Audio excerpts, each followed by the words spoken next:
Keep it going. Start clapping now for your next comedian. Let's hear it for Rob Rolling.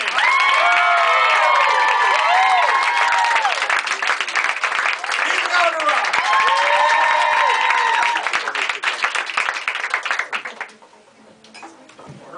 What's up, folks? Hey. I'm Rob Rolling. So I'll tell you the same thing I tell my dates. Tonight comes with a full money back guarantee, which is I guarantee you're gonna want your full money back, even though I'm paying for dinner. By the way, if mermaids really don't exist, I think there's a manatee that owes me an apology. Just saying, don't ask me for my number if you're not gonna call me manatee. I don't know. Maybe from now on I should just date Dutch girls. That way they can pay half the time. Oh yeah, it gets better. Thank you. I'm sorry. I used to chase skirt all over Scotland until I got a mouthful of bagpipe. And I just prefer to date. I just prefer girls gone mild. So work's gotten really inconvenient. Don't they know I have better things to do? You know you don't have enough vacation time when you just start making doctor's appointments so you can use your sick leave. I think my boss is starting to catch on. It's like, hey, Rolling, it says here you're scheduled for a colonoscopy. Didn't you have one of those last week? It's like, no, sir, that was a semi-colonoscopy. What's this? Yeah.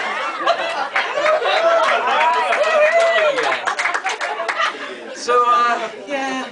Or what about that time you called in sick with scurvy? Sir, that's an old pirate injury. 1982, Pirates of the Caribbean. I was 5. And they say you gotta be this tall to ride the ride. They ain't kidding. Yeah, I was watching the Olympics and my roommate was like, man, I heard Michael Phelps is a real jerk. I was like, well, you know, I heard he got picked on a lot as a kid.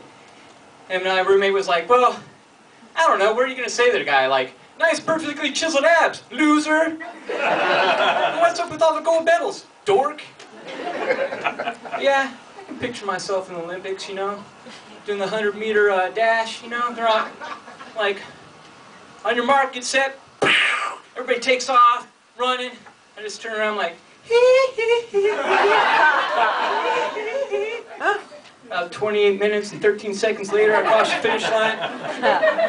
One thing is for sure, I'll hold the world's record in the 100-meter moonwalk. And I'll probably have to seek asylum somewhere. Probably the moon itself. Which would make knowing how to moonwalk pretty convenient. But yeah, well, the other thing is, I'd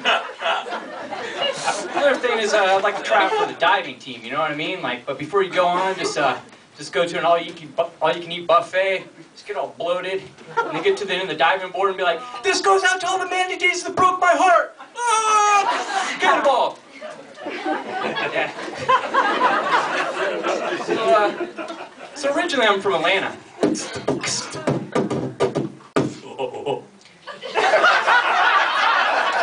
obligatory. But, so when I was in elementary school, we had this program called Minority to Majority. And basically it was where if you're a black kid, you could choose to take a bus to a different school.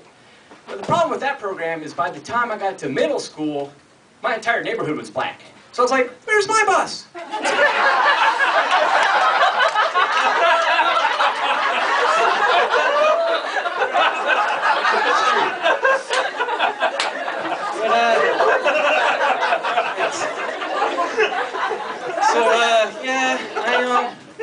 Yeah, but it was cool growing up in black school, you know, learn how to beatbox, learn how to moonwalk. And these black girls taught me how to do this thing with my neck, like. Actually, I used it at work the other day. They're like, hey, Rolling, we need you to write a report for the director. I was like, hell to the no!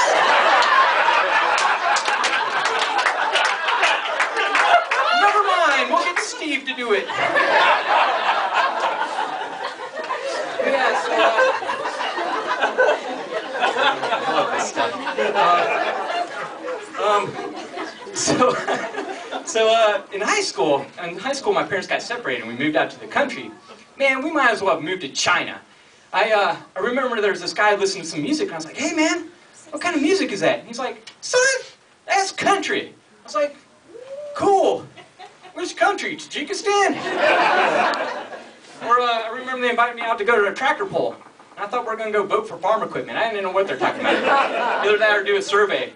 Dear John Deere, how many members you got in your household?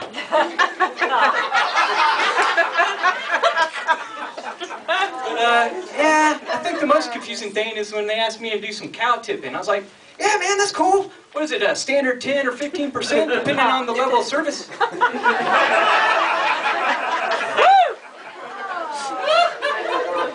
No, boy, that's where you go up to a cow, sneak up on them, and you push them over, and then you just run. It's like, oh yeah, we used to do that to the white kids at my old school. Hey, you ever play that game, Two Truths and a Dare? I mean, Two Truths and a Lie? I played it for the first time about 2 years, 2 years ago on a cabin trip. Cameron was there. I don't think I played it quite right. I turned into Chunk from Goonies. I just started confessing all these things, right? So I was like, yeah, one time I had to burn my clothes because I tried to pee on a skunk, and the Boy Scout camping trip, and it didn't quite turn out the way I hoped. And then these raccoons stole my backpack because I left food in it. And then there's this other time I was supposed to be helping my dad working on a project. He wanted me to stain some wood, but I decided it'd be funnier just to take my shirt off and stain my body instead. And then he had to scrub me down with turpentine, but I don't think that had any long-term side effects. And the homeowners were pretty angry.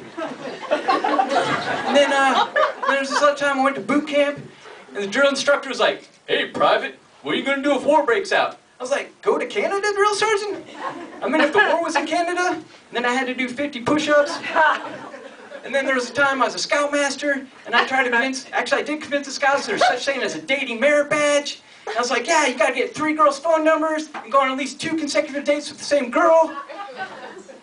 And then there's this time I crapped myself at the Grand Canyon. So I threw my underwear in the Grand Canyon. I think I saw a goat wearing it on his head.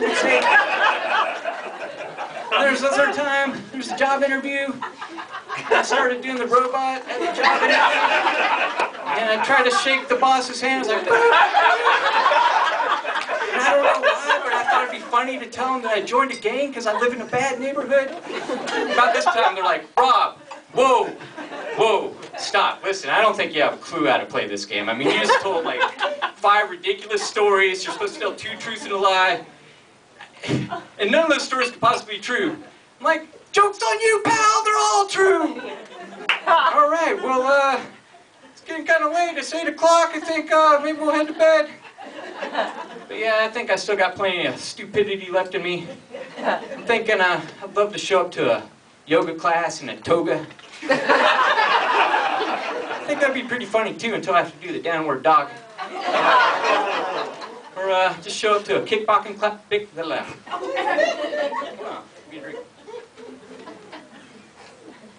Show up to a kickboxing class and just start beatboxing for like an hour. Or the last thing I like to do is show up to a comedy club and be like, who's got 2 thumbs is buying everybody drinks after the show? That guy right over there. All right, thanks folks, that's my time.